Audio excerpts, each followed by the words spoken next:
Digital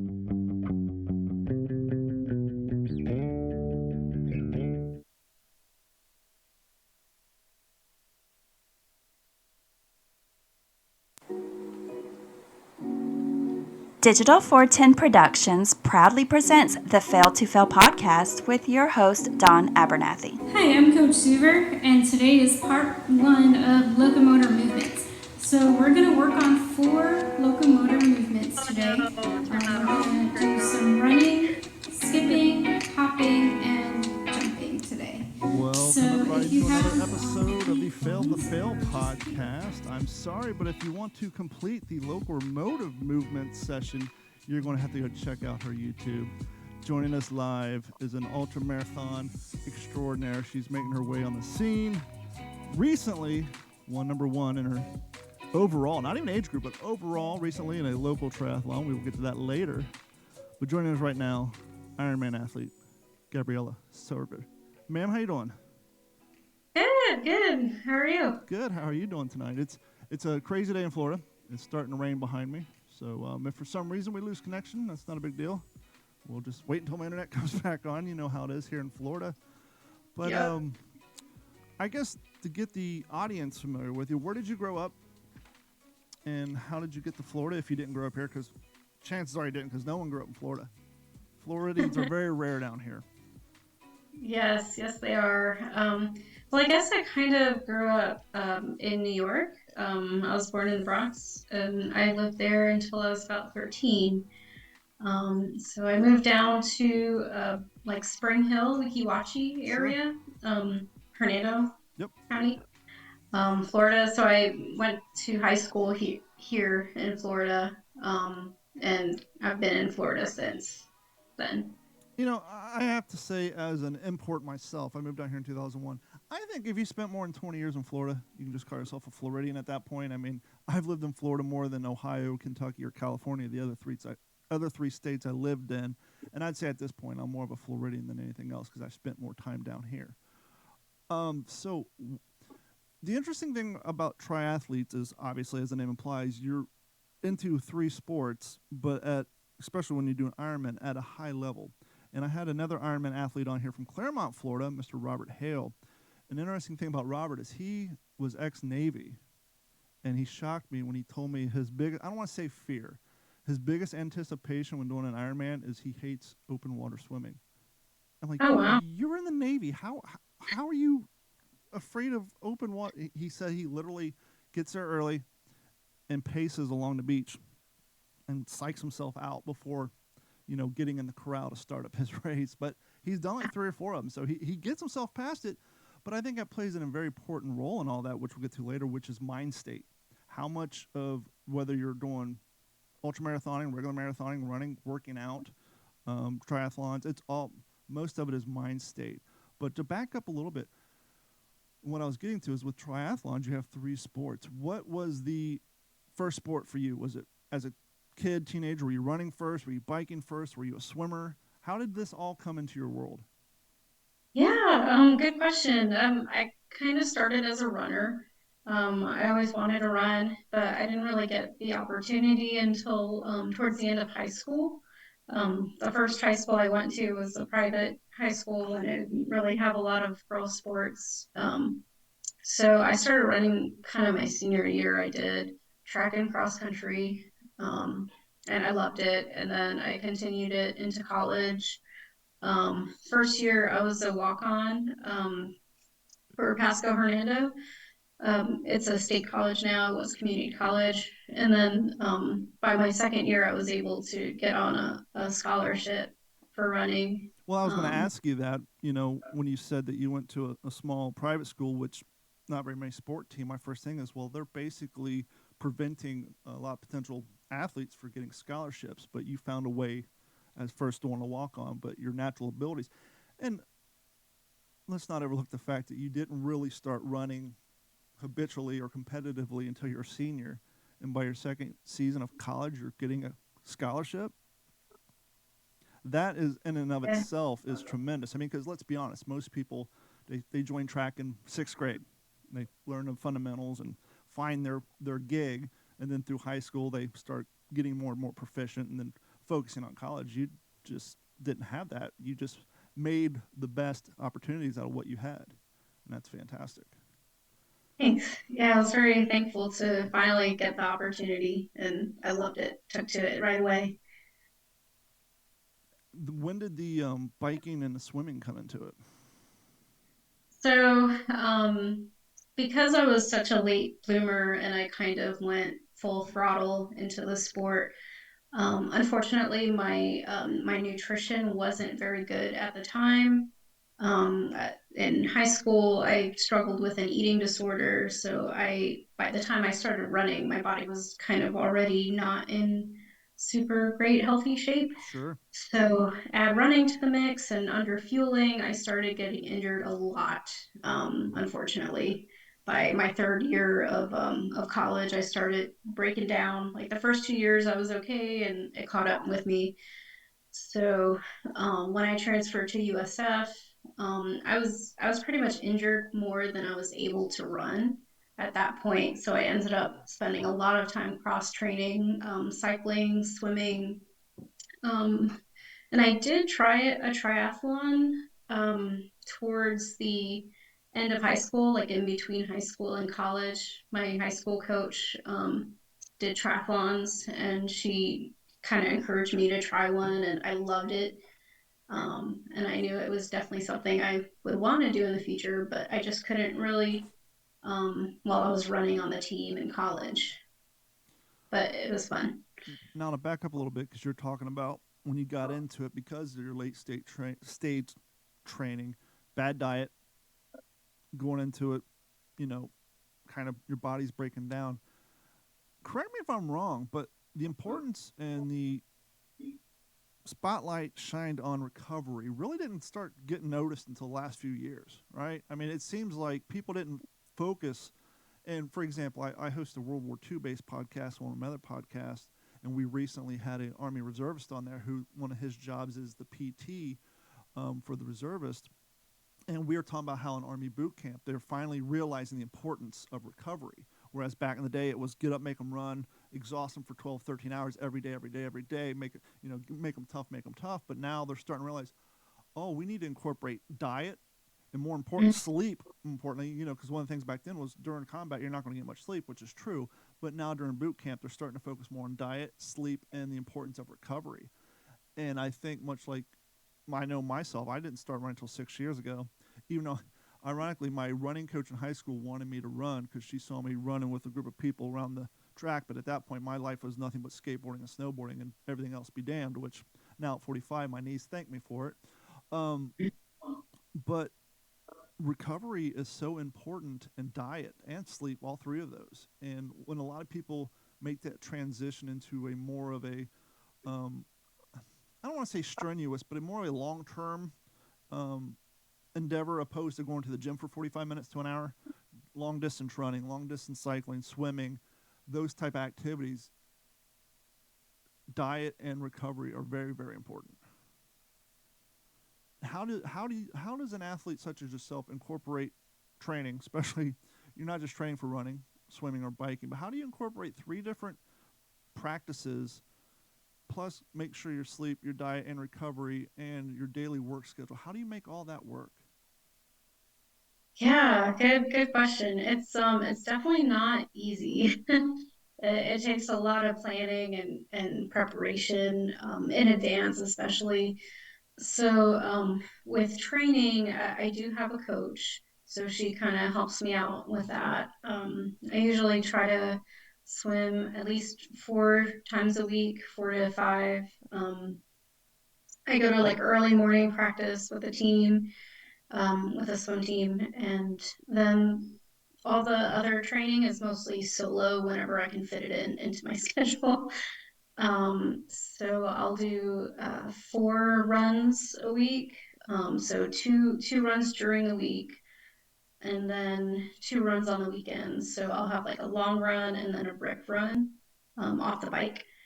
And then kind of similar for the bike, I'll have like 3 bikes during the week, and then my long ride will be on the weekend. So I'll save my long endurance stuff for the weekend when I'm not Sure. working. And then during the week, just kind of fit it in wherever, however I can. I usually get up pretty early and I go to bed like lights out by 8 o'clock. Wow, that's Um, early. well, because sleep is so important, and like I really do best on 9 hours of sleep. Like 8 is pushing it. Like I do better closer to 9. So I try to like be in bed, lights out, like sleeping by 8 o'clock so that I can get up early and still have enough energy and sleep and get training done before I start. But I prep meals and stuff ahead of time.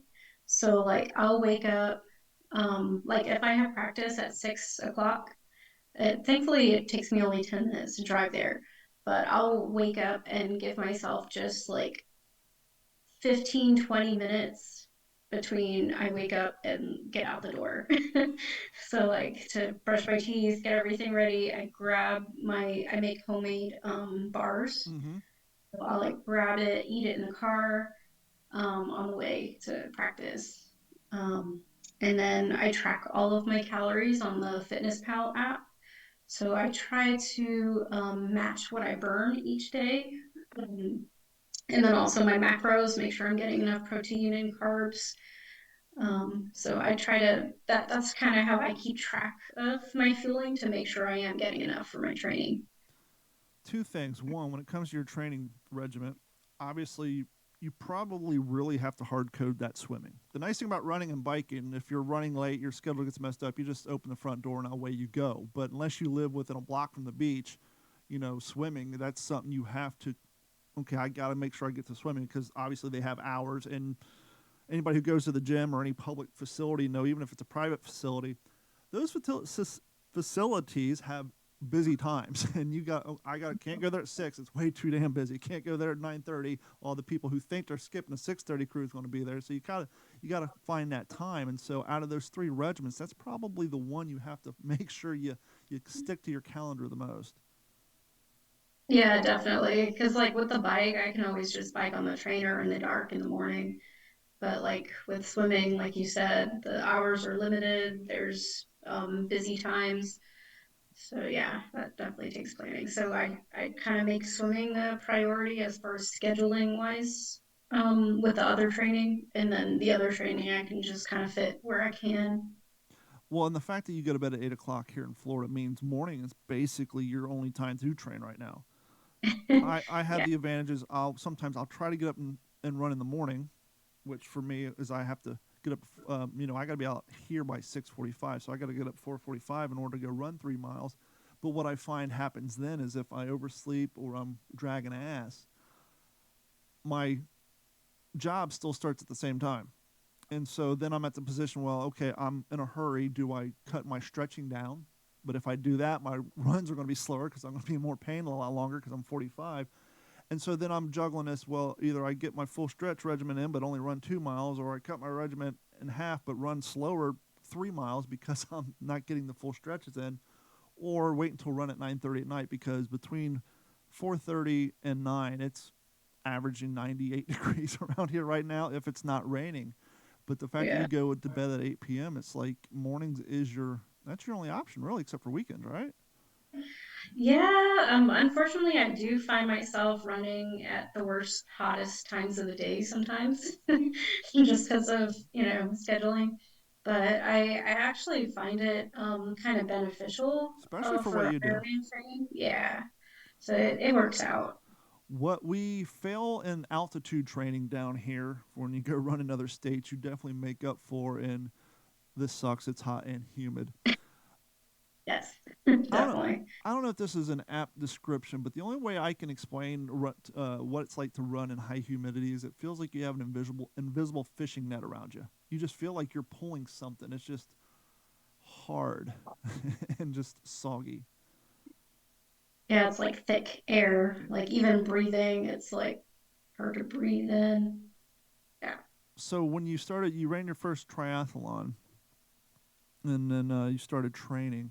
What did you focus on first the most, the swimming aspect or the biking aspect? Because I mean, you already had some running in your experience at college at that point. What? Um, Which You one? mean like when I started focusing on triathlon as a whole? Yeah, when you started focusing on it, I said, okay, now I got three regiments I got to train for. The running, I'm good. I have a got to continue it, but I have a background. But were you did you find yourself less proficient at swimming or biking long distances that you decided you need to focus on more when you first started doing your training? Yeah, so thankfully with biking, I did have some experience because towards the end of college, I switched from running to bike racing. And my ex, at the time, he was a cyclist and he raced on the team. So I biked a lot with him, and he kind of showed me a lot of like how to be a cyclist. Sure. Um, so I kind of like became a cyclist for a couple of years. I stopped running for like at least a year or two completely, and just did that until I was in a bad accident and shattered my elbow and got 3 plates and 15 screws, and that kind Wow. of like I'm done with bike All in your racing. elbow or in different parts of you? Yeah, elbow, like just Oh, full. You can kind of see the scar, but how does like that impact your swim? I blame it on on the elbow So is it and safe not to say out of your three times, your swimming time's probably the slowest out of the three? yes. Yeah, that is correct. Is it a good thing or a bad thing, particularly in Ironman, that they get it out of the way first? Do you find that by the time you get on the bike, your elbows kind of season up, or are you glad to get the swim out of the way first? I like that it's first. Well, for one, it's like the shortest percentage of the whole race, so it's like you kind of just get it over with. I kind of feel refreshed, like it's almost like a warm up kind of for me. Sure. And also like usually the water's a little calmer in the morning. As you go through the day, the winds pick up, the chop will kind of pick up a bit more. So, like, I feel like it's better to swim early first. Just But to I struggled a just to lot. bring people up to speed who maybe aren't familiar with the different lengths of the event of triathlons, and myself included. I know what the distances are on Ironman, but are different triathlon races kind of like running races where you might obviously they're going to be longer, but for this example, running at 5K, 10K, half marathon, marathon, 50 50 miles, and ultra marathons. Are there different lengths to triathlon events? Or are they all roughly the same? Yeah, there's different lengths. You have well, there's Ironman, like the big one, so the 2.4 mile swim, 112 mile bike, 26.2 mile run, and then you also have 70.3 or half Ironman. Um, it's sometimes called middle distance triathlon, and that's pretty much like half of Ironman. So like 1.2 mile swim, 56 bike, and 13.1 mile run. And then you have Olympic distance or international distance. Um, True Olympic distance is like a 1.5K swim, 40K bike, and then a 10K run. International is kind of like a variation of Olympic distance, but it might be like a little off. So, like the swim might be a little more, or the bike might be a little less, like not exact. And then you have the sprint distance triathlons, which are the shorter ones. So the swim could be anywhere from 400 yards to 800 yards. The bike could be 8 to 15 miles. And the run is usually still a 5K, but some triathlons might have it like 4 miles or 2 miles. Like it depends on the race. Are you familiar with the concept of a backyard marathon? A backyard marathon. Not super familiar, but if I had to take a guess, is it doing a marathon in your backyard? No. It's apparently ultra runners just running the Leadville 100 or running 200 miles, 400 miles. That's not good enough for some of these cats. So over the past couple of years, and to be honest, some of them have gone longer now. I've recently grown aware of them. But what a backyard marathon is, it's a easiest way to describe this. It's a marathon that does not have an end point. It's last man standing. And so you go out and you run 5 miles. You got like an hour. Some of them are different. Sometimes you run 3, sometimes you run 4. You run 5 miles in an hour, and then you have to be in the corral for the next lap. And you go, and you go, and you go until it's literally one last person standing, and everybody else has already dropped out.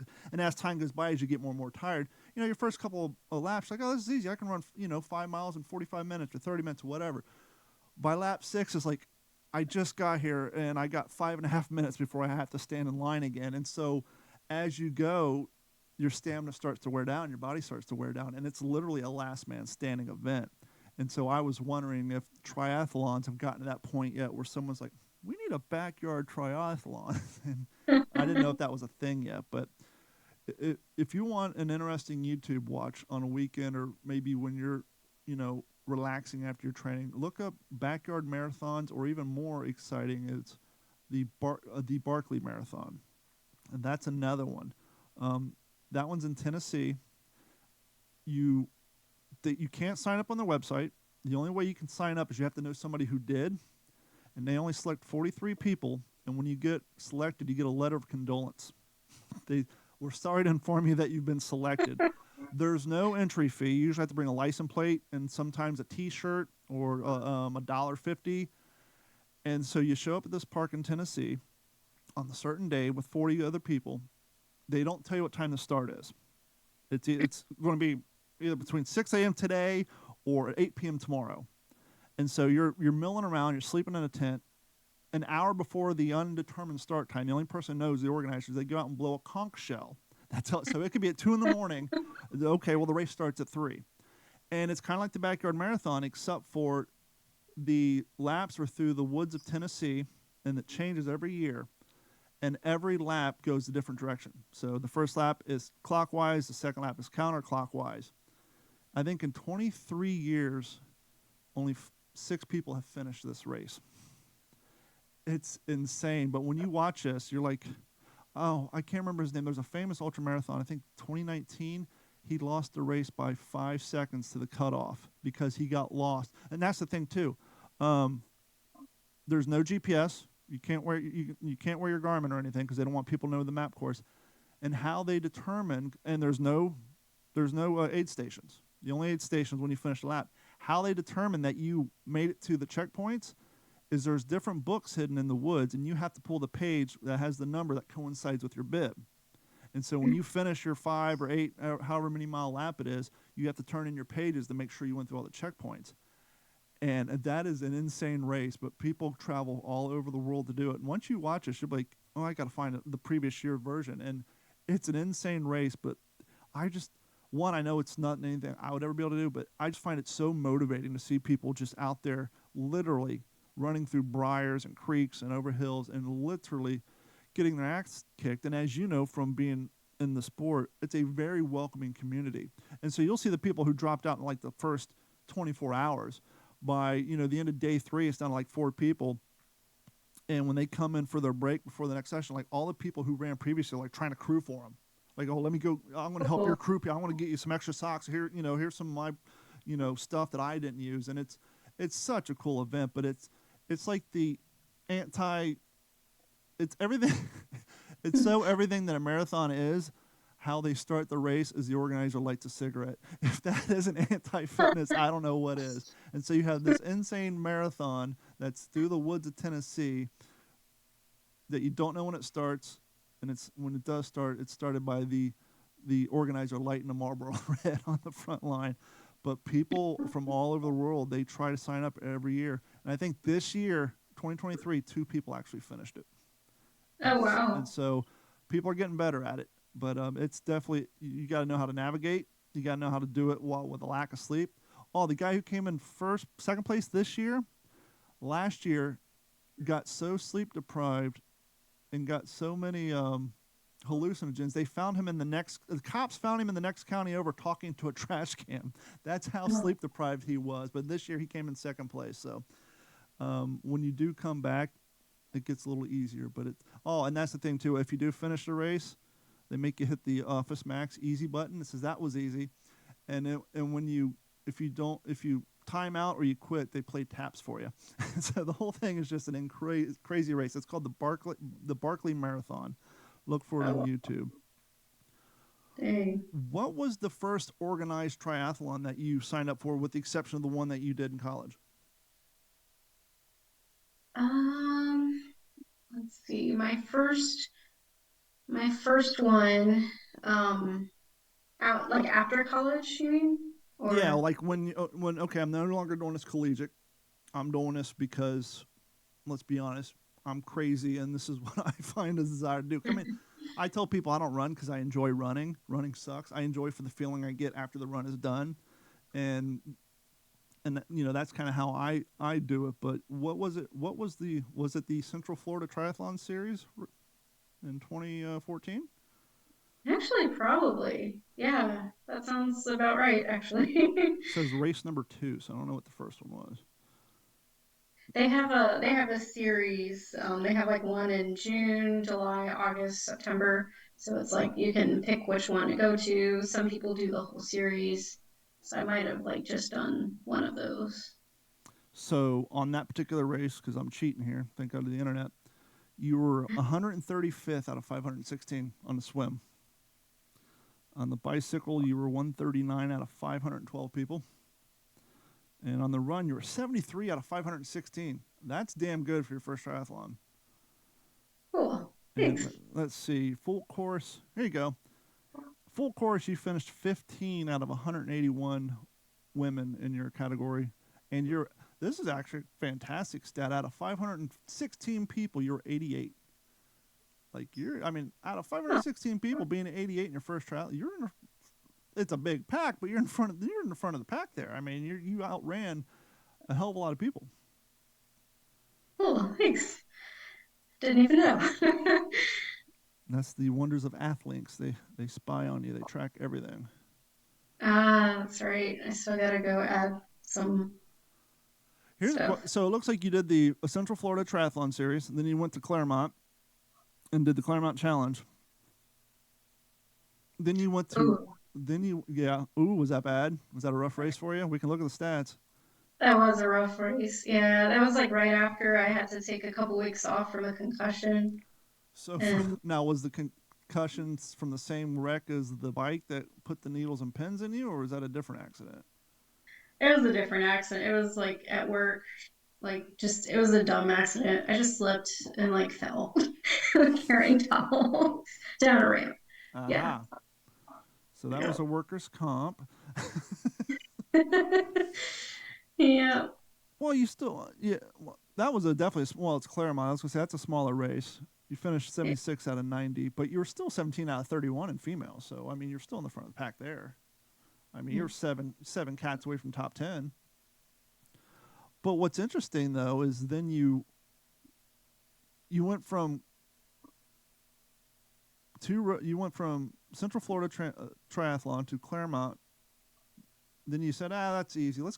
I need some difficulty in hills. Let's go to Tennessee. Let's go run Chattanooga. How was that for you? Because as I said earlier, we take the prize, with the exception maybe people who live in Arizona, when it comes to heat training. But there is no, unless you're running over the Skyway Bridge in Tampa. There's very little elevation training. How did you find running in Chattanooga, Tennessee? Yeah, it was a little challenging.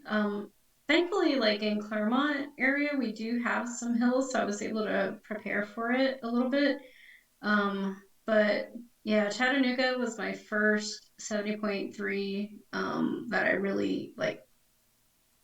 Well, actually, no, it wasn't my first. I did do Florida for my 21st birthday, but that one was a disaster. I didn't even run the run. Like I threw my back out on the bike and I had to walk the whole run, and it was like someone stabbed me in the chest and back the whole time. It hurt really bad. But Chattanooga, I kind of consider that like my first try, and it was challenging. Like I didn't really know how to fuel for that, like nutrition wise. Yeah, it was a hard race for me. Well, let's talk transition. And what I mean by that, for people who haven't maybe watched an Ironman, and I'm by no means an expert. watched a few races, actually one of them that you were running in as well, and I noticed that there's procedures when transitioning from, okay, you just finished your swim, you're heading into wherever your bags are stationed. Some people automatically start peeling stuff off as they're running. Some people wait. I noticed when the bike ride's over, a lot of people actually take their shoes off, leave them in the toe clips, flip the pedals over while still riding, and then pedal barefoot so that when they get closer to their spot, they're already out of their shoes. And I'm sure that's not something you think of right away when you're first starting. You probably pick these things up watching other people do it, or did you find that out early through watching videos on YouTube and talking to people training in real life? Yeah, I mean, it kind of took me a little while to pick that up. I want to say probably a couple of years, just from watching other people and then also my coach, and then doing some research on my own to kind of figure out how to do that. And then I also had to practice a lot on my own, especially with dismounting off the bike, like swinging your leg over while you're still moving and like be able to just kind of run off with the bike. Um, that was kind of a skill that I had to practice a lot. Well, no, yeah, because I didn't even think about it till just now. I'm just imagining being on a bike, dismounting barefoot. I know some events they have you dismount over a nice, somewhat padded area with like a running track, but I'm sure some places you're doing it over on blacktop, and so you kind of risk if you do it wrong, skinning up your feet before you go put socks on and go run a marathon. Yeah, funny you should say that. I've Not to mention experienced. stubbing a toe or breaking a toe, and then have to go cram it in your Brooks before you hit the road. Yeah, yeah, it's not a fun feeling. That's why I kind of started, like I would kind of scope out the area first to see where we would dismount and where the transition area is, like if it's in grass or if it's on like blacktop, asphalt, if it's a really hot race, because that makes a difference too. Because if it's cool, like it might not feel that bad, but if it's hot, you're gonna feel like you're burning your feet off Mm-hmm. and blistering up. And so that's what happened. I had a 70.3 and it was so hot and I went sockless on the bike.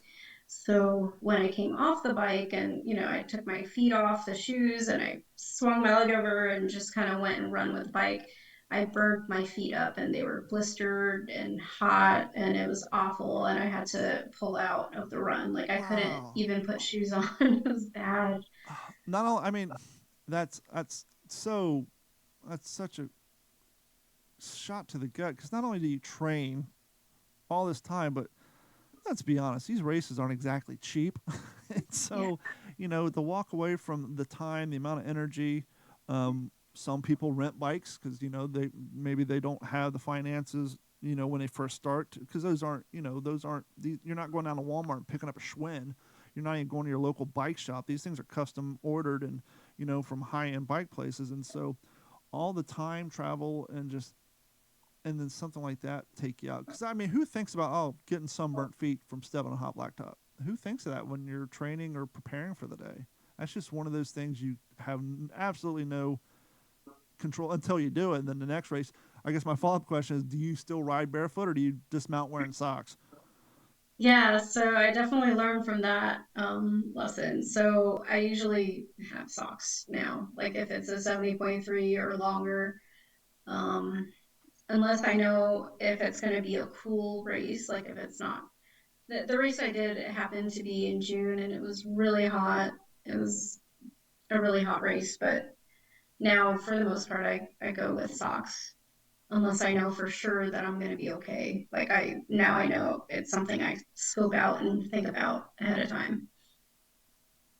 So it looks like after Chattanooga, you took it easy. You did a nice little turkey trot for Thanksgiving. Um, Mount Dora. There's a place you didn't give credit for hills. I've done some World War II reenacting in Mount Dora, and it's not exactly flat up there, so you can definitely do some altitude training there. I mean, it's compared to Sarasota or Tampa area. Mount Dora definitely has some hills, Yeah, yeah, definitely. and then it I looks was like. Go ahead. I was living in Tavares at the time, so it was right next to Mount Dora. Did a Miami half marathon.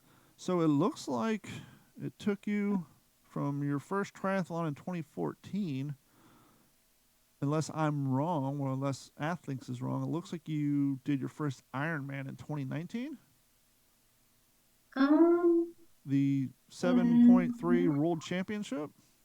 oh, that was a half iron. Oh, okay, Um, but that yeah. that was your first Ironman titled race, according to Athlinks.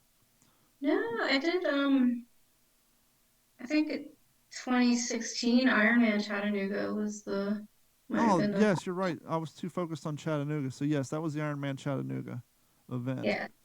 and then you did the other races, and then the half world. Now, for the world championship, do you got to participate in qualifying events to get that, or you just sign up and set your record? No, you have to qualify for those. So you do it at any 70.3, but each 70.3 they give the age group a certain amount of spots to the World Championship. So you have to get a spot. So it could be like two spots in your age group, or one spot, or three spots. It depends on how big the age group is. And then if the first couple of people don't take their spot, it can roll down to the next in the next person. Sure. The next runner up, Mm-hmm. Ironman Championship, St. George. Whew, that was That's hard. Utah. Okay, there we go. So you went from Florida to Tennessee. It's not tall enough. Let's go to Utah. When you do a Western state race like that, do you get there early to acclimate? Does your work allow you to get there early enough to acclimate, or do you just show up a day early and just give it your best? Yeah, and unfortunately, I wish I can show up early to acclimate, but yeah, work doesn't really allow. So I ended up just getting there like the bare minimum of what I need to be able to do the race. Um, yeah. You still overall 463 out of 2,279 for a race. Someone says, "Oomph." I think that's pretty damn good overall finish, considering how many Ironmen you have done previous to this, and you're 61st out of 451 in your age group. I mean, your in gender, and 10 out of 50 in your division, and that's overall. So it looks like your strongest on that one was your running. Do you find the running is always your strongest? It seems to be lately. It used to be the bike at one point. Um, at one point the bike was kind of my strongest, but now lately it's been the run. What do you find out of the three disciplines? Which one do you find help when you're training helps overall stamina? Is it the running, the bike riding, or the swimming because more of your body's engaged in the swim? Hmm, that's a good question.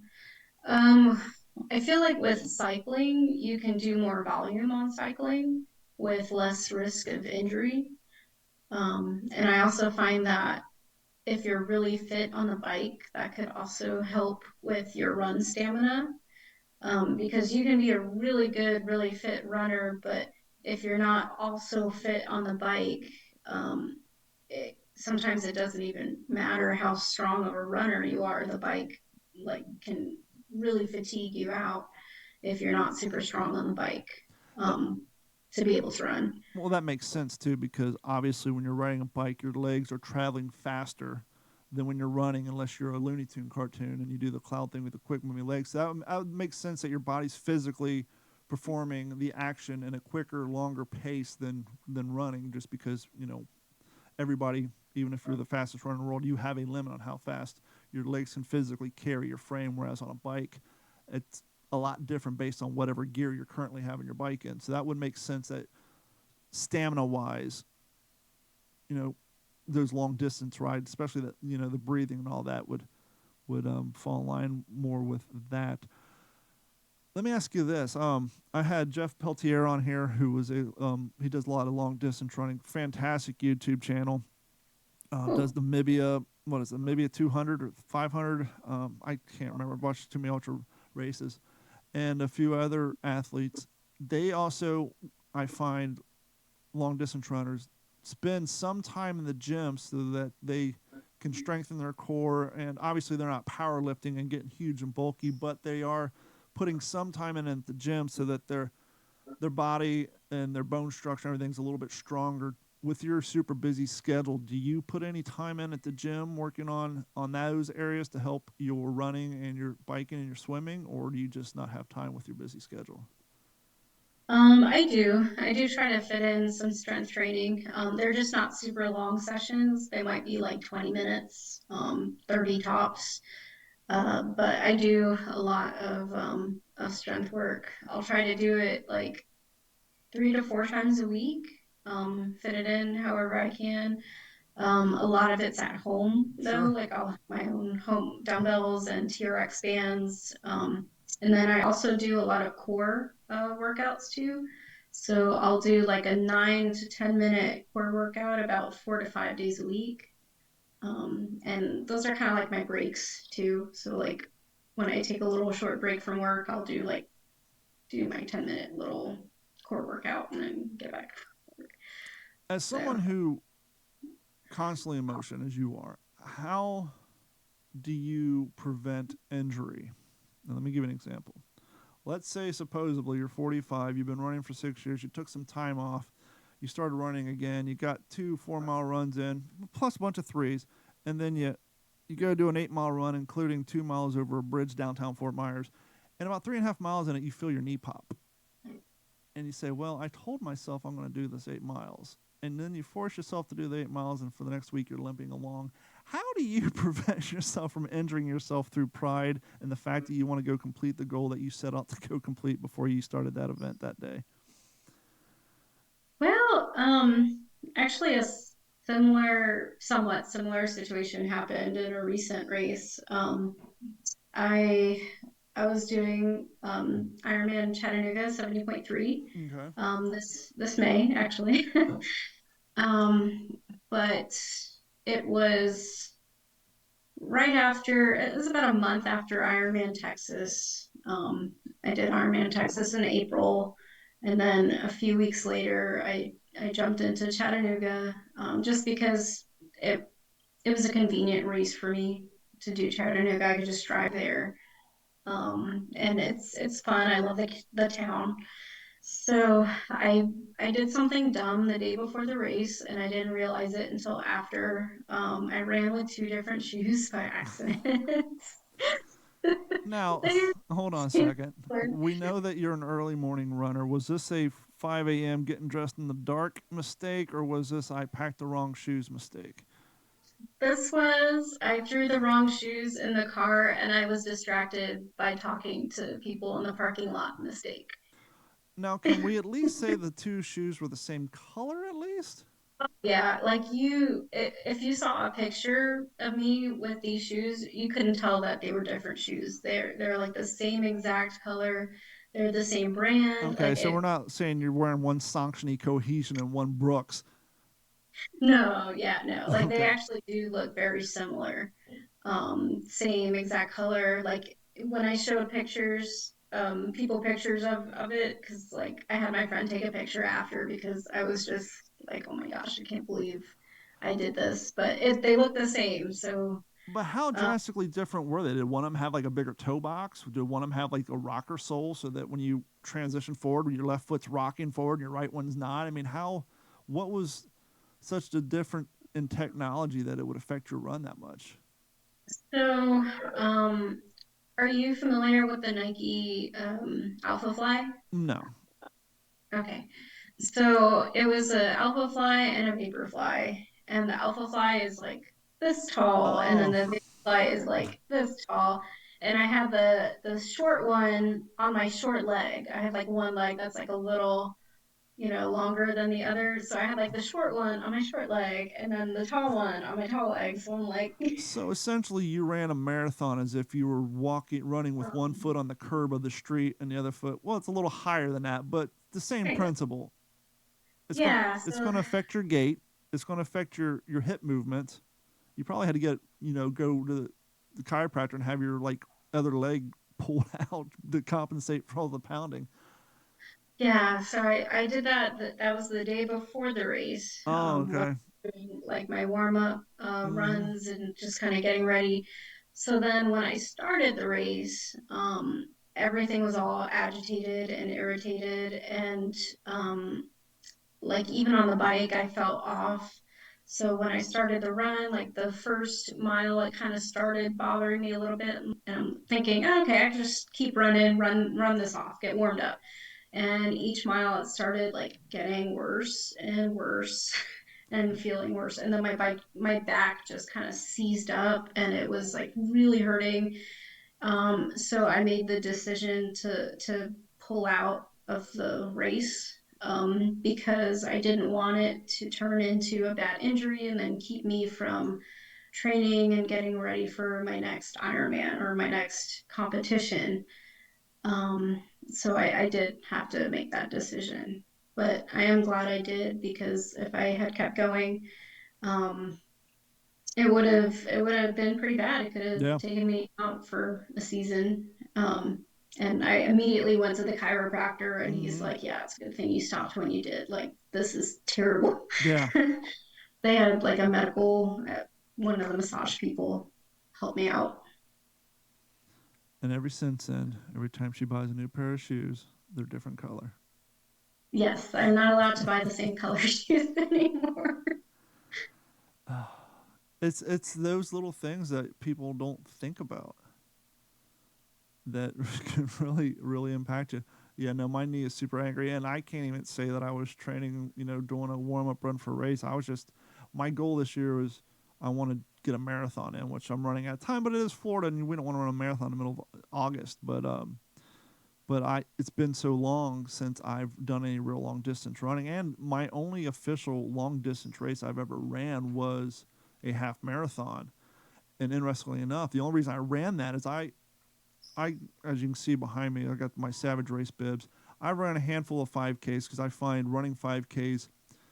And if you're listening to this and you're just now maybe getting in the running or maybe bike riding, I suggest, even if you don't think you're ready for it, sign up for a race somewhere in the near distance, because then now when you're out running or biking, you're in training. It actually gives you something to motivate yourself for. Well, I got this race coming up that I've already paid and it's on the calendar. So now you're not exercising, you're training, and it helps you. As I opened the podcast with, a lot of this stuff is mental. It's mental strength and realizing, kind of as I was talking about earlier with military boot camp, is they're training people to realize that your mind is stronger than your body and your body's stronger than you actually think it is, and you can force yourself through your thought process to make your body go further. And so I found it made sense when I was running, because I told Carrie, I was like, I want to do an OCR. She's like, you don't even run, you're going to have a heart attack. I'm like, good point. And so I started running and signed up for 5Ks, did a handful of 5Ks, and did one 10K, and then I did my Savage Race. And first one was fun, and then I said, okay, now my next one I'm going to do another open, but see if I can get 100% completion. Because if I get 100% completion, then I'll sign up for age group. And so I was really into it. I was training, I was running, I was going to the gym. I'm friends with Moose from American Ninja Warrior, the guy with the moose hat. He has a ninja gym in his backyard he'd let me train on so I can kind of get used to grip strength and rigs and all that stuff, monkey bars. And I'm running and I'm running. And this is in 2019. Something happened in 2019 that shut the entire world down. This is right when it happened. Savage Race came out and said, yeah, so we've been watching the news, and as much as it hurts us because we're going to lose a tremendous amount of money, we're going to have to cancel this race due to COVID. And this was like I said, this was March 2019, so this was all brand new stuff. It hadn't, we're all just finding out about this stuff. And I'm like, I've been training. I got to do something. So I started looking around. I found the City of Palms half marathon and 5K in Marco Island. Is that what it was? Actually, no, I'm sorry. This was 2020, March 15, 2020. I was looking at the wrong date. The Marco Island half marathon and 5K. And I'm going on Facebook. I'm like, hey, everything's getting canceled. Is this event still on? Like, yes, it's still on. Turns out it was brought to you by the physicians group of Lee County. Like, well, if a bunch of doctors say it's cool to run, then we're going to do it. And so I had not been training for a half marathon. At this point, the longest I ever ran is maybe on a few long runs. At the time, I'd ran 10 miles or so. Went out and did it. Signed up 4 days before the event, thinking Marco Island, how hilly can it be? Apparently, they must have Indian burial mounds down there or something, because Marco Island's full of hills. Luckily, when I was do my running in downtown Fort Myers, I run over Edison Bridge. So I had 3 bridges down there. So I had a little bit of that in my back pocket. But I actually ran a 9:40 for somebody who didn't train. And, I think at the time I was 42. So ran a 9-minute pace, finished 92 out of 102 people, 59 out of 103 in my gender. And considering I have absolutely no training and never ran a qualified race that long, I was pretty happy with my run. And so since I got the half marathon in me and I'm getting older and my body's falling apart, I was like, I need to get my marathon under my belt before it gets a little too late. And so that brings me to my next question. You were talking about when you're running, after you ran with your shoe mishap the following day, each mile got worse. And it's usually the other way around. Usually that first mile sucks, and the term people use is the pain cave. And for everybody, it's different. Or not even, pain cave comes later. I guess wear the rough stuff. And I find for me, usually my first 3 miles are the worst, even when I'm out fun running. But I find once I get to halfway through mile 3 or maybe halfway through mile 2, my body loosens up, my joints loosen up. 4, 5, and 6, I kind of go into that autopilot stage where your body disconnects from your brain and your body's maintaining that cruise control and your brain's just thinking about 2 million things under the sun. And so for me, once you get past 4 miles, the pain's still there, but I just ignore it. But as you were saying, each mile got more difficult. For you on a good race, when your training's been on par and everything's going the way you want, I guess I would assume when you're running at your level, you probably run 2 or 3 miles before the race to get past that phase, or no? Or do you go in cold? Like for an Ironman Or even, for, even a half, even a half Ironman. When you go down there, are you like one of those cats who show up like 2 hours early and run 2 miles around the area, around the parking lot and stuff to get past those first mile pains, or do you pretty much start the race fresh? for full Ironman and 70.3s, I usually warm up in the water, so I'll do a swim warm up.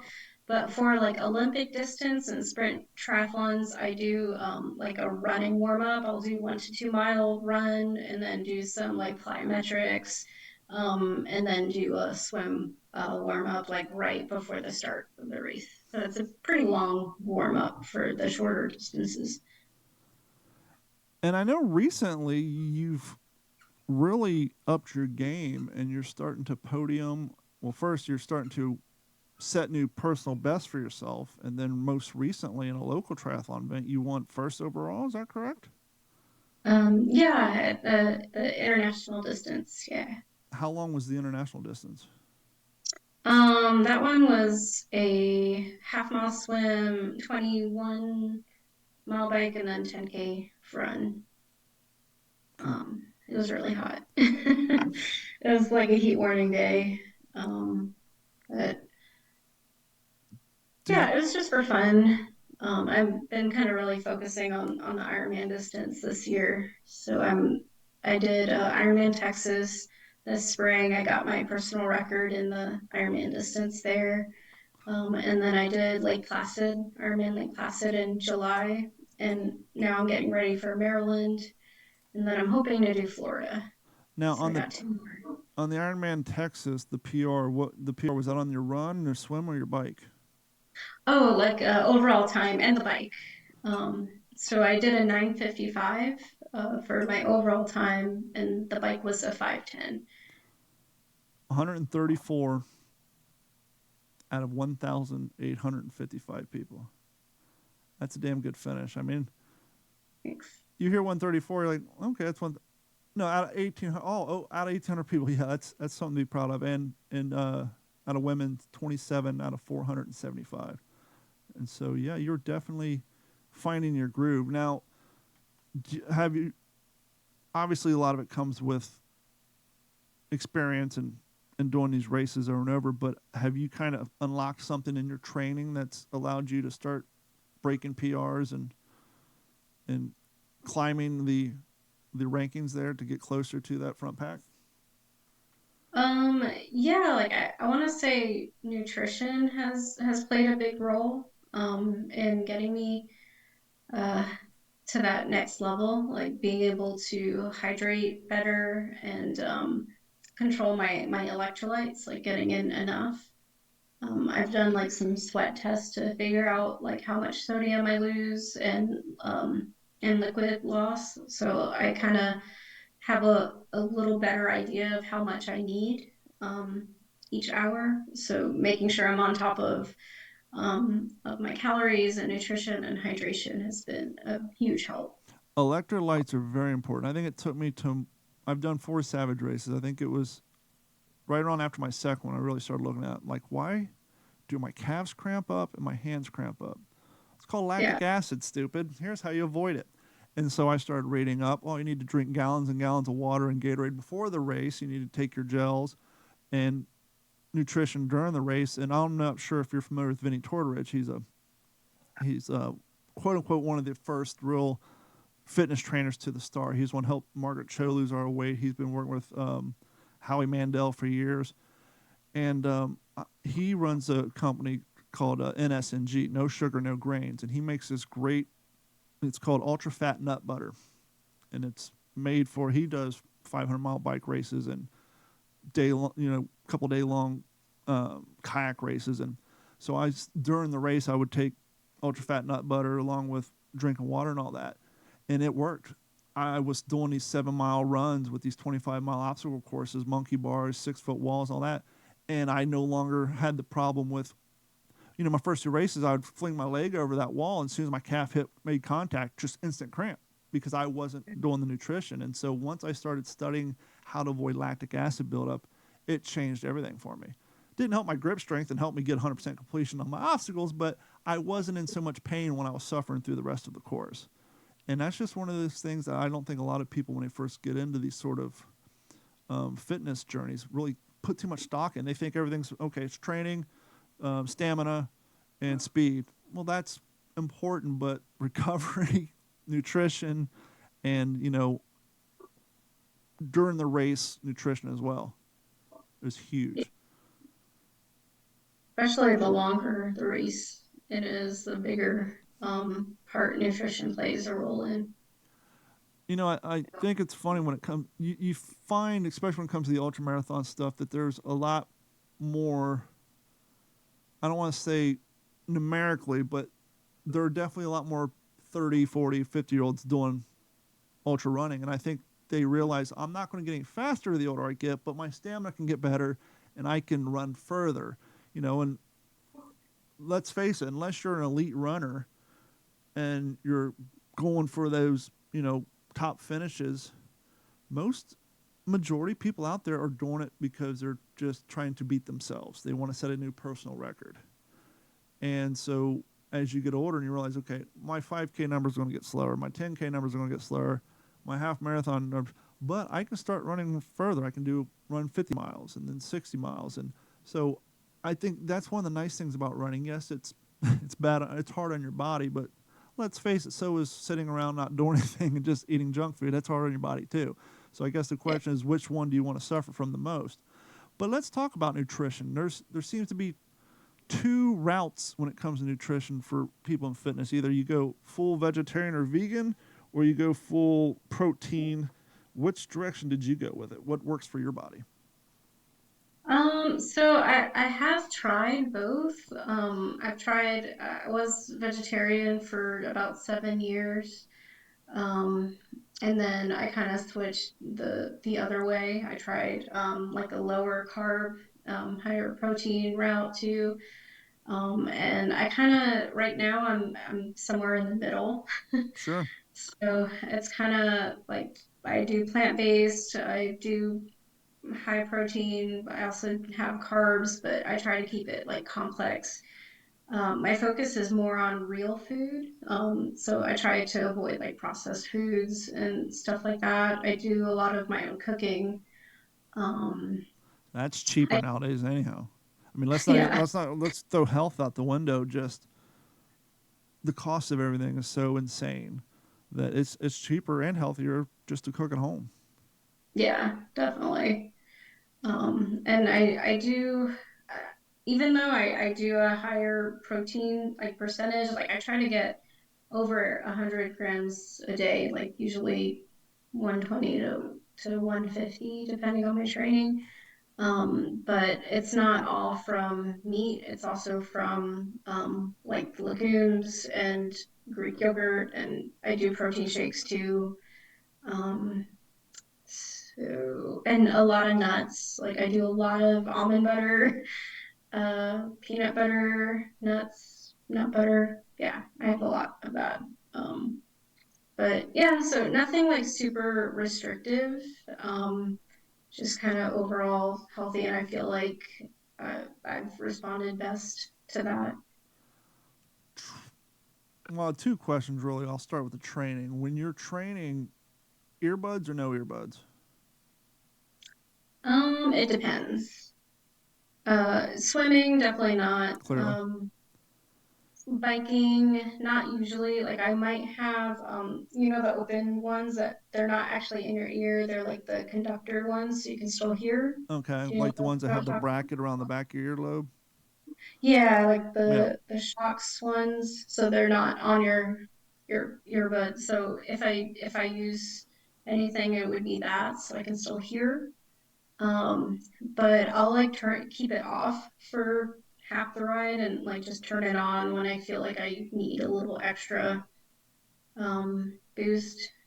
And running, I do usually listen to music when I run, but I do as it gets closer to the race, purposefully try to get some runs in without music. And, Um, and for the audience's sake, that makes perfect sense because I was just thinking, well, there's no way in hell you can swim, hop on a bike, and then as you're getting dressed, say, well, where's my running belt so I can have my phone so I can listen to music for this this full marathon I got to run. So you don't want to, for example, I listen to music when I run, and I find that I run to the tempo of the song in which I'm running to. It's going to happen. So if I'm trying to run faster, I'll listen to a more fast tempo music. If I'm trying to maintain a slow, recovery run or exercise run, I'll might even listen to a podcast where it's no music, but it's something in my ears. And I never gave thought to race day. And I remember I think the first or second, no, when I did my 10K, I think it was the first time I made the transition from wired earbuds to wireless. But I went with a generic wireless, and I got them the day before, so I had no experience with them. And they died like mile two, oh no. which in the big scheme of things ain't a big deal, except for when every single training run you've ever done, you've trained yourself to run the tempo, and now you're listening to people breathing and feet stomping and background noise. It can definitely slow you down. Yeah. Yeah, and in triathlon, you're actually not allowed to listen to music or have MP3 players or anything like that.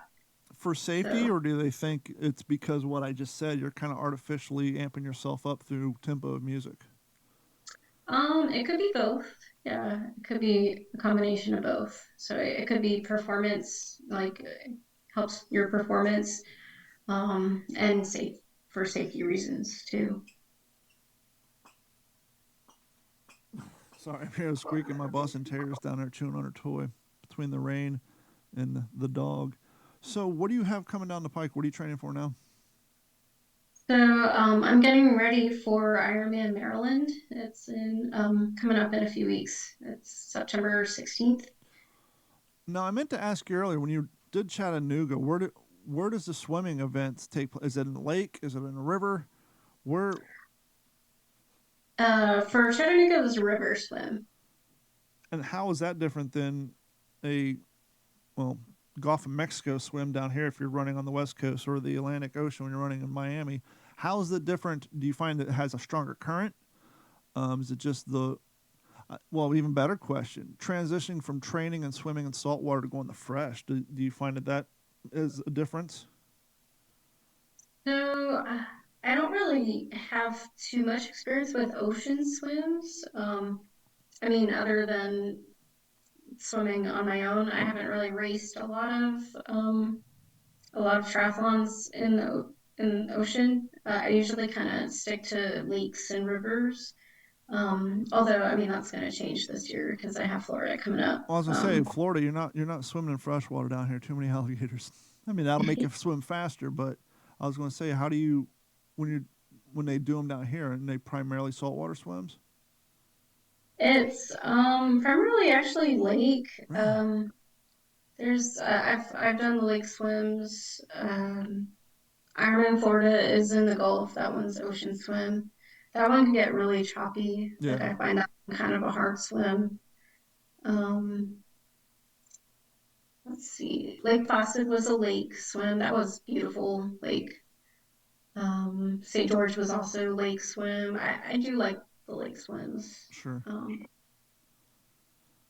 But the river's nice because you have a current, and usually if it's a river swim, you go down the river. That makes Like at sense. Chattanooga, it's just a downriver swim. Yeah, as long as you don't do like Ironman Cincinnati where they have you swimming in the Ohio River, because that'd just be plain gross. And I can say that because I grew up on the Ohio River. Oh But no. but yeah. So you said Maryland, right? Yeah, and that swim will be kind of interesting because I've heard that there's quite a bit of a current, and you have to swim against the current Ooh. and with the current. So it's like a rectangle into and with the current. So that'll be kind of interesting to see how that goes. I hear it's kind of rough, or it I can be. I would assume that Ironman has been around long enough that they got their course markings down to a science. But have you ever been on a course where maybe someone got in an accident and hit one of the markers? Or I've this happens more in ultra marathon. I remember I was watching an ultra marathon over across the pond up in the mountain areas, and some of the locals thought the race was over and they started pulling the markers up. So these cats are out there going off course. It got to the point where the organizers had to say, okay, we're going to deduct X amount of time because we realized that the course markers were removed. Have you ever found yourself either in a bike ride or maybe even a swim where you're not exactly, do you rely on the people in front of you, or have you been in a position where like, I can't, was that the course marker? Was I supposed to hang a left here? Or do they pretty much have it down to a science? Actually, there was a swim at Gulf Coast 70.3 in Florida. Um, it was in the Panhandle, and it was a very, very rough swim. The waves were pretty big. I guess there was a storm in Texas, and it kind of stirred everything up. So the waves were so big, I couldn't, like, at some points, I couldn't see where the buoys were. And I didn't know where to go or where to swim. And that was kind of scary. So, yeah, I have been there. So how many Ironmans do you have on the docket for 2023 before the year wraps up? How many are left? So I have two fulls that I'm planning still ahead left for this year. So hopefully that'll get four in total. It's a lot of races in what, 8, 9, in 3 months? 4 months? Uh, Got to get my math together. It's been a long day. yeah, it's so there's like three that are kind of 8 weeks apart, each of them. So like Lake Placid, and then 8 weeks is Maryland, and then 8 weeks is Florida. So it's like a triple. During your training schedule, do you ever sign up for like just the random 5 or 10K just to kind of give you a training run that's a little extra, a little more exciting, just to get the.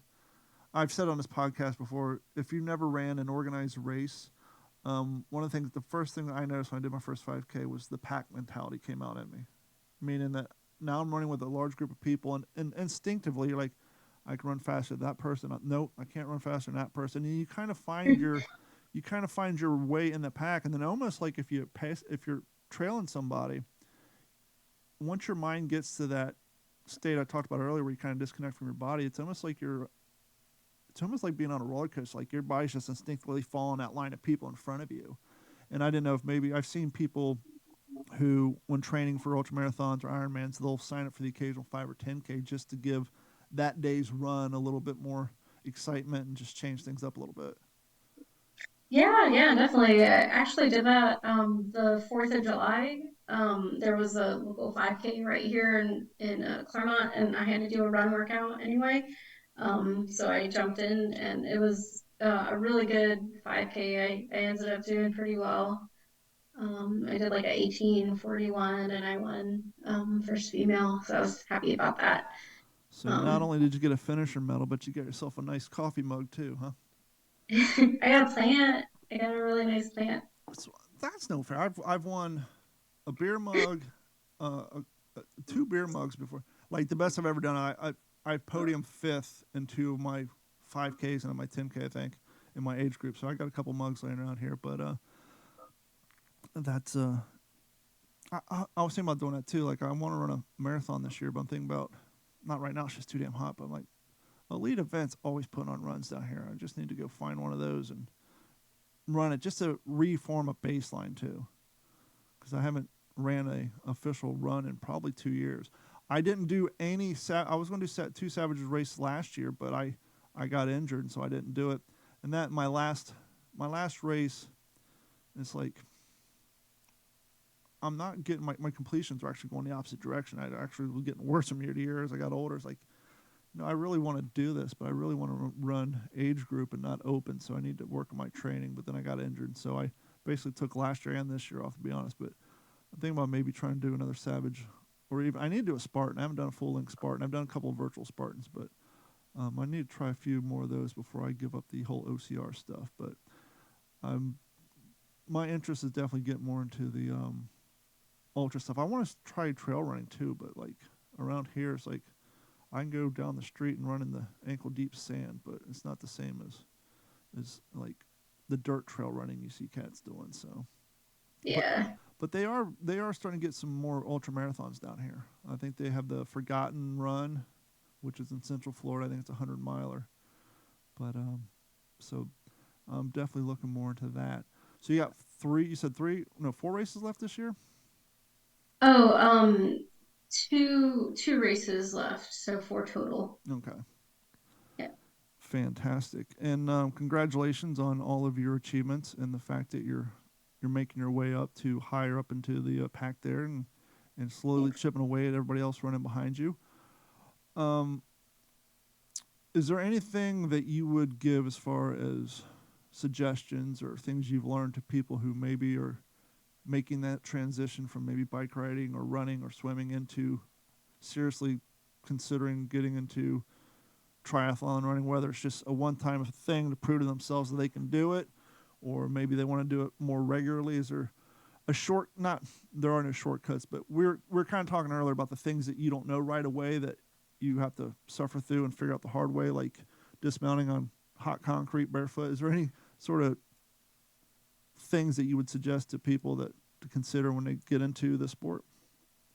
Yeah, definitely. I would suggest seek out triathlon clubs. Usually a lot of clubs will have training opportunities.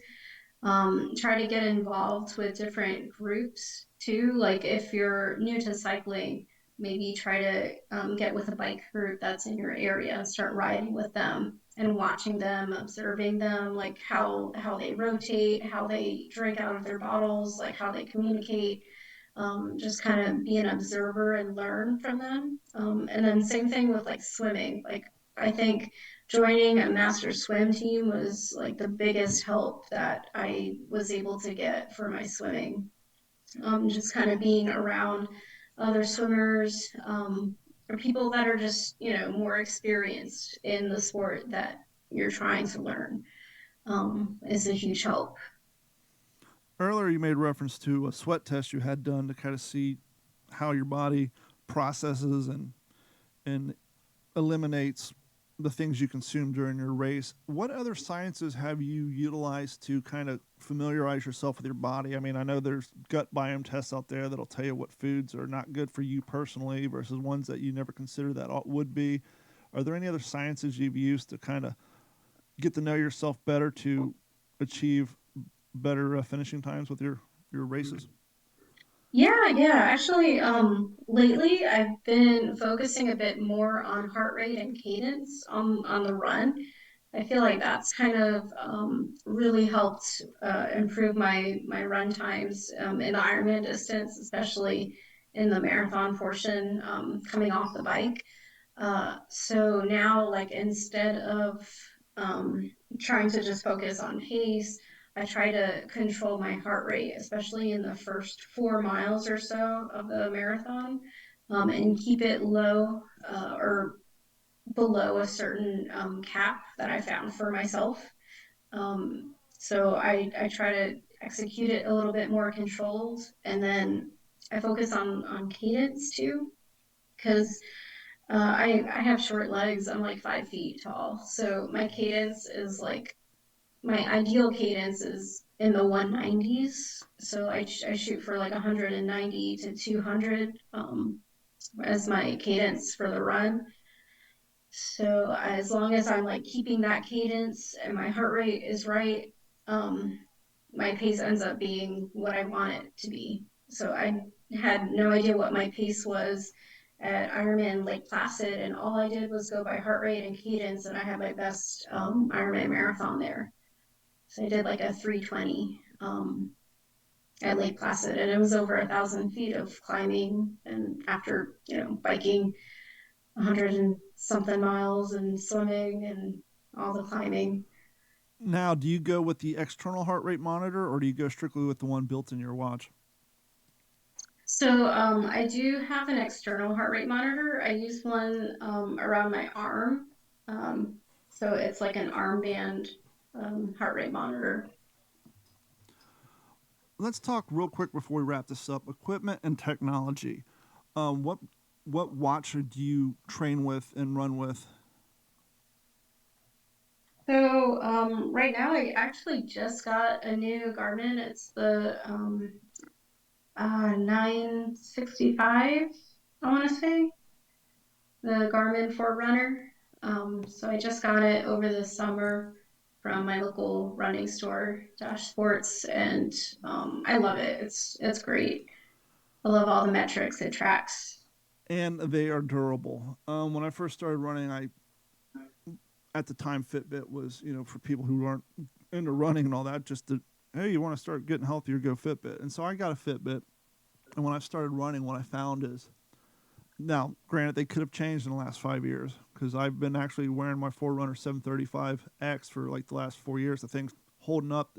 Battery's not as long as it once was, but it still holds up. But what I found was the Fitbit was very conservative with its numbers because what I'd found, at least back then, is steps was a unit of measurement for them, not actual steps. And so at the time, I was driving a lot for my job, and what I discovered is throwing this on the steering wheel, hey, that's a step because I'm moving my arm. Or when I swing my arm while in the grocery store, if I swung my arm twice and only stepped once, that was 2 steps. And so I found that I'm getting like 10,000 steps in, quote unquote, at the end of the day. And when I was out running with run groups, their mile finished before mine did. So they would all be rocking the Garmin's because Garmin uses real GPS, and they would run their 3 miles and stop, and I'd have to run an extra 40 yards just to Hmm. hit that same mile marker on my Fitbit. And then Carrie got me my Garmin before my first Savage race because my Fitbit wasn't waterproof. They're water resistant. And I knew at the time, you're crawling through mud, and Savage still had the year before COVID came out, they were still doing the ice dumpster.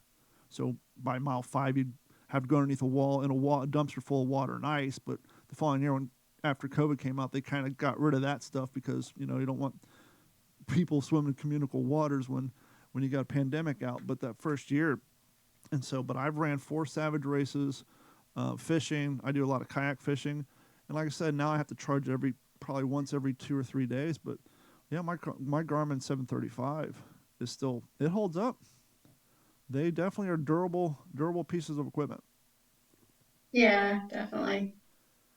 And I like that it tracks the sleep too. Yep. Um, The only thing that the Connect app didn't have that Fitbit has, but it'll kind of piggyback off of your other apps on your phone is the one thing I did like is Fitbit had a really intuitive calorie tracking built in. You could scan the SKU codes on your drinks or whatever, and it would already pull up the calorie counts. Whereas the Garmin Connect doesn't have, unless you try to download third-party apps, it doesn't really have a good way to track all the calories you take in every day.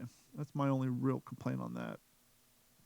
yeah, I have it connected with my Fitness Pal. Yeah, Um, so that whatever I log in there, it transfers over to the Garmin app. I've been a Strava guy for years, but they just raised their prices. Uh, With the quote unquote discount on my renewal, it's $80 a year now. And oh, I'm thinking, when it was 50, okay, it's a bit of a stretch. But it's like I'm thinking for $80, what do I get for my Strava that I can't get for free with my Garmin Connect?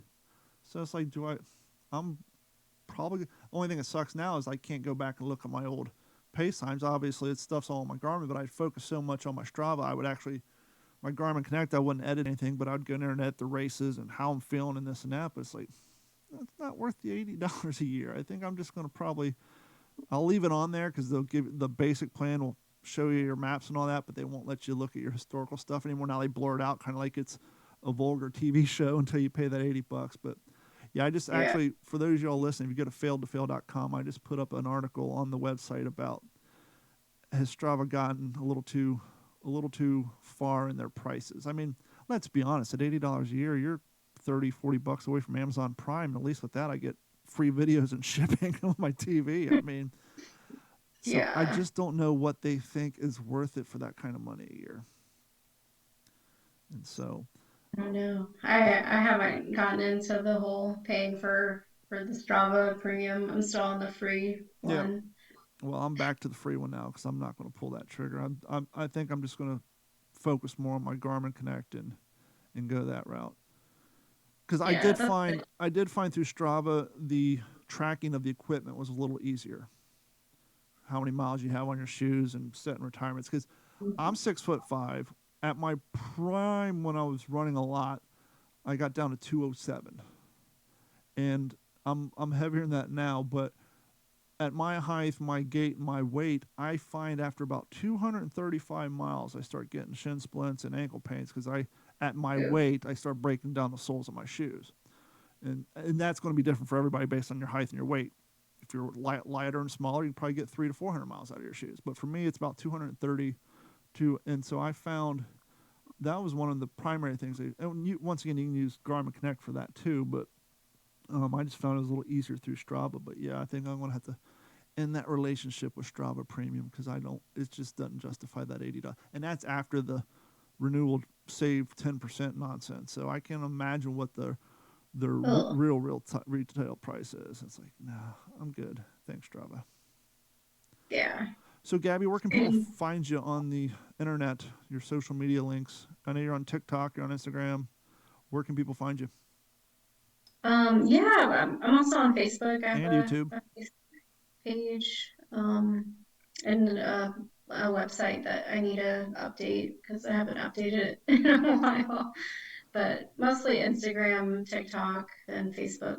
And we'll have all those links over at failedtofail.com, so you don't have to try to jot down names and all that while you're driving. Just remember failedtofail.com. You go to the homepage, you'll see Gabby's face, and click on that. We'll have links to not only the download the audio if you don't subscribe on Apple Podcasts, Spotify, Stitcher, Google Play, and all those. If you want to download the podcast directly to your device from our website, you can do that. You can also find the YouTube video version of this interview and watch it there.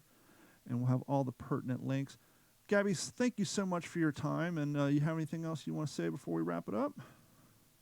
Thank you so much for having me on the show. It's been great. Yeah, I saw your TikTok where you were talking about breaking your personal record on your Ironman. And so I was like, you know what? That's perfect for what we do here in Fail to Fail because kind of how this whole podcast started. Because, like I said, I have other podcasts, but I find on my general entertainment podcast and I start talking about fitness, people, get distracted because they don't want to hear about that. So I have different podcasts for different hobbies. And the whole title for this podcast, Failed to Fail, and the original, it's kind of weighed from there, but the original theme of it was people who found success in their own terms in areas, whether it's fitness or work or industry, and places that have a hard to achieve success rate. And so when I saw your video about breaking your PR and getting and knowing damn well that Ironman is not an easy thing, that I thought, well, you're perfect for what we're doing here. So thank you so much for coming on. How do I say your last name without slaughtering it? Suver. Suver? Mm-hmm. So Gabby Suver, thank you so much. And for everybody who's listening, thank you guys so much for supporting what we do. And if you want to support us more, please head over to failedtofail.com. Click on that Patreon link, like and subscribe. It only costs you $1 a month, and that'll go a long way with supporting what we do. But we get it. We're in a recession. Money's tight. Times are hard. So if you head over to youtube.com, look for Digital 410 Media. Just watch our videos. You don't have to subscribe. It doesn't cost you a dime. And we have everything from the Fail to Fail podcast, the What's in Your Head podcast, the What's a Scuttlebutt podcast, videos on fishing, videos on all my savage races, and much, much more. So you can head over to YouTube and support us that way. For Gabby and myself, my name is Don, and we will talk to you all next time around. Thank you so much, and here we go. This has been a Digital 410 production.